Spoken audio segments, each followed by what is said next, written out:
Hello everyone, good morning. তো দেখো, আজকে একটা নতুন রেসিপি তোমাদের সাথে শেয়ার করব। আজকে যেহেতু হচ্ছে বৃহস্পতিবার, সেই জন্য আজকে তো নিরামিষ। তো নিরামিষে দেখো দই পটলের রেসিপি তোমাদের সাথে শেয়ার করব। তো এটা ভাত দিয়ে, রুটি দিয়ে, পরোটা দিয়ে, লুচি দিয়ে, যা দিয়েই খাবে তাতেই ভালো লাগবে। তো প্রথমে দেখো, পটলগুলোকে একটু খোসা ছাড়িয়ে নিয়েছি, একটু একটু শিরা রেখে দিয়েছি, দিয়ে একটু ছুরি দিয়ে চালা চালা করে নিয়েছি, পুরো চালা করবে না। তো দেখো, হালকা একটু লবণ দিয়ে আমি মাখিয়ে নিলাম। নিয়ে দেখো, এদিকে তেল তো গরম হয়ে গিয়েছে কড়াইয়ে। তো তার মধ্যে দিয়ে দিলাম পটলগুলোকে একটু ভাজার জন্য।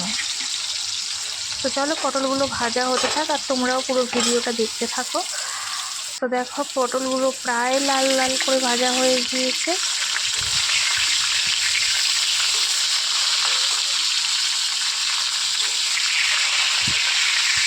তো এবার চলো, পটলগুলোকে আমি তুলে ফেলি। তো পুরো ভিডিওটা দেখতে থাকো। দই পটলের রেসিপিটা কেমন লাগে তোমাদের অবশ্যই কমেন্টে জানিও। তো পটলগুলোকে তুলে ফেলার পরে দেখো, যে তেলটা ছিল তার মধ্যেই আমি দিয়ে দিলাম তেজপাতা, একটা শুকনো লঙ্কা। একটু নাড়াচাড়া করার পরে দেখো, আমি এর মধ্যে দিয়ে দেবো একটু গোটা গরম মশলা, একটা দারচিনি, চারটে লবঙ্গ আর দুটো এলাচ আমি দিয়ে দিয়েছি। দিয়ে একটু নাড়াচাড়া করার পরে দেখো, একটা টমেটো কেটে রেখেছিলাম, তো সেটাই আমি দিয়ে দিলাম।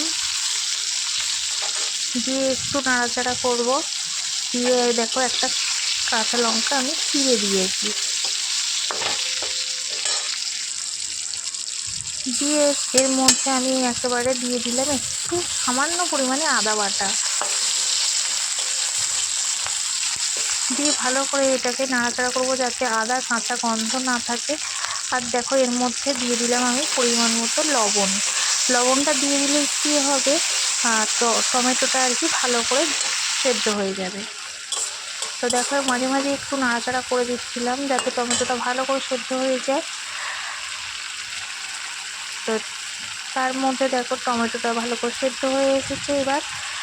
তো এর মধ্যে আমি দিয়ে দিলাম পরিমাণ মতো হলুদ গুঁড়ো, পরিমাণ মতো লঙ্কার গুঁড়ো, কাশ্মীরি লঙ্কার গুঁড়ো, যেহেতু একটু কালার হবে সেই জন্য। তো এবার দিয়ে দেবো দেখো, এর মধ্যে একটু জিরে আর ধনের গুঁড়ো, জিরে আর ধনের গুঁড়ো একসাথে আমি দিয়ে দিলাম। দিয়ে মশলাটাকে আমি ভালো করে কষাতে থাকবো। তো দেখো, যত কষাবে মশলা তত আরও তেল ছাড়বে। ভালো করে কষাতে থাকলে তরকারির কালারও খুব সুন্দর হয়। তো সেই জন্য এর মধ্যে দেখো, দিয়ে দিলাম আমি সামান্য পরিমাণে চিনি। যেহেতু টমেটো রয়েছে, আবার এদিকে টক দইও দিতে হবে, সেই জন্যই আমি চিনিটা দিলাম, যাতে টকটাকে ব্যালেন্স করে নেয়। তো দেখো, এর মধ্যে ফেটিয়ে রাখা টক দইটা দিয়ে দিলাম। দিয়ে দেখো, ভালো করে নাড়াচাড়া করতে থাকবো।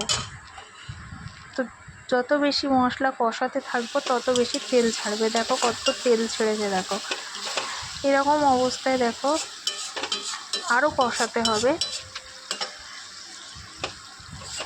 যত কষাবে তত তেল ছাড়বে। তো এরকম অবস্থায় দেখো, এবার আমি ভাজা পটলগুলোকে দিয়ে দিলাম।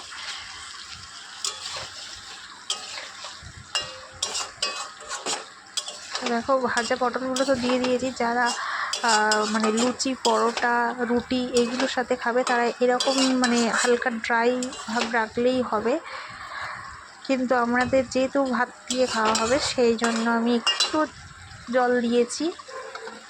তোমরা না চাইলেও না জল দিলেও হবে, আমি সামান্য পরিমাণে জল দিয়েছি।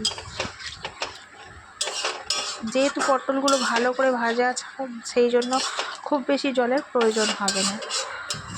তো আমি অল্প করে একটু জল দিয়েছি, দিয়ে ফুটে ওঠা পর্যন্ত অপেক্ষা করতে থাকবো। তো দেখো, পুরো ফুটে গিয়েছে। এর মধ্যে এবার দিয়ে দিলাম গরম মশলা।